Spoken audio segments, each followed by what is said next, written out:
All right, welcome. Today we're diving into what's really a modern playbook for AI security training. Now, this is part 19 of a 20-part overview, looking at a pretty comprehensive report from Virtualization Options LLC. It's all about setting up an effective, ongoing AI training program that really works. We're just going to be covering a fraction of what's in that full report, really focusing on the benefits and complexities. So if this gets you thinking about your own training transformation options, the report suggests you get in touch with Virtualization Options LLC. And of course, just a heads up, this is a brief overview and comes with no warranty. So with that, let's get into it. So let's just kick things off with a big question, one that this report really forces you to ask. You know that annual security training, the one we all kind of click through once a year? In the age of AI, is that whole model just completely obsolete? Because here's the thing, we're living through an AI threat acceleration. The game has totally changed. And this section of the report really digs into why those old methods we've been using are, well, they're just not enough anymore. And this slide right here, it just lays out the massive shift that's needed. On the one hand, you have the old way, that annual static training.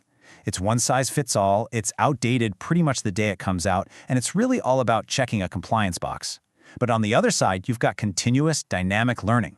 It's specific to your role, it's always being updated, and it's about building true resilience. And this is exactly why that shift is so urgent. AI has just completely lowered the barrier for attackers. I mean, think about it. Crafting super sophisticated phishing emails, creating convincing deepfakes, even cloning a CEO's voice. That stuff used to require a nation-state level of resources. Now, those tools are available to almost anyone. That means the number and the quality of threats are just exploding.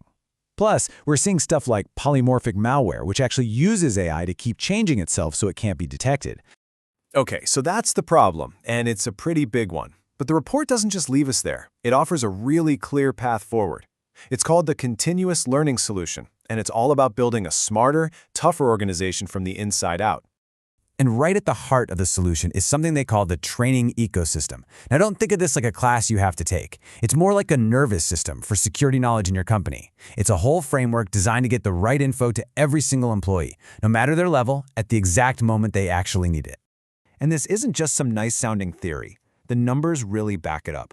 The report points out that companies that actually put these ongoing awareness programs in place see up to 40% fewer successful social engineering incidents. I mean, that is a huge, tangible difference in your risk level.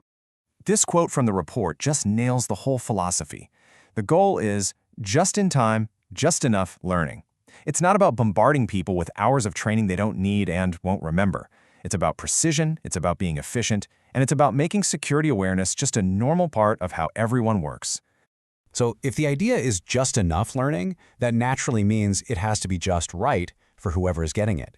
And that brings us to the next really critical piece of this puzzle. You have to design a role-based curriculum.